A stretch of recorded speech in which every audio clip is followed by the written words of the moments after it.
The political landscape of Sri Lanka is changing pretty swiftly. The island nation's new president, Anura Kumara Dissanayake, has called for a snap parliamentary election on the 14th of November. The development came late at night, just moments after the president dissolved the 225-member parliament. The election, which will now take place just weeks from now, comes a year ahead of schedule following the snap polls mandate. Dissanayake has also ordered that the new assembly will hold its first session on the 21st of November. Dissanayake's JVP party only had 3 seats in the now-dissolved parliament. Now, the development has come after Dissanayake picked his prime minister and also announced his new cabinet.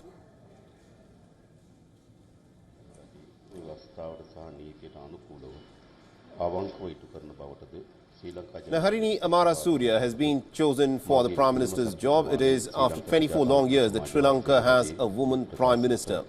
The sociology professor, who was first elected to the Parliament 4 years ago, Harini is an alumnus of the University of Delhi in India and the Macquarie University in Australia and completed a PhD from the University of Edinburgh. She is known for her activism on gender equality and minority rights issues. And this brings us to the cabinet. President Dissanayake will be leading the smallest cabinet in Sri Lanka's history, far reduced from the former cabinet that had 17 members.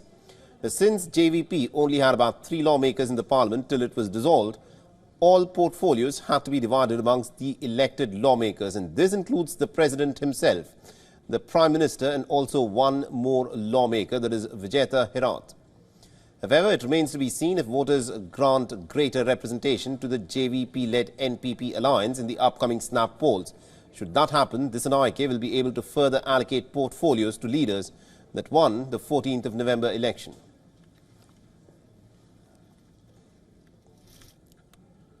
Now, the Sri Lanka Podujana Peramuna, or the SLPP, had the most number of members in the now-dissolved parliament with 105. While the Samaji Jana Balavegaya, or the SJB, led by Sajith Premadasa, had 72 members. Premadasa finished second in the presidential elections against Dissanayake. And our correspondent Dasuni Thauda has sent us this report from Colombo. Listen in. President Anura Dissanayake, who appointed Sri Lanka's most concise cabinet of just 3 ministers, as well as the appointment of a little under 18 ministry secretaries, has now appointed 9 provincial governors. This also comes hours before he will be addressing the nation in his inaugural address to the nation at 7:30 p.m. this evening. This is sure to give insight as to how the newly elected president plans to govern the country, especially in the interim period before the country heads for general elections slated to happen on the 14th of November. Stay with WION as we bring you the very latest. Reporting from Colombo, I'm Dasani Thauda. For all the latest news, download the WION app and subscribe to our YouTube channel.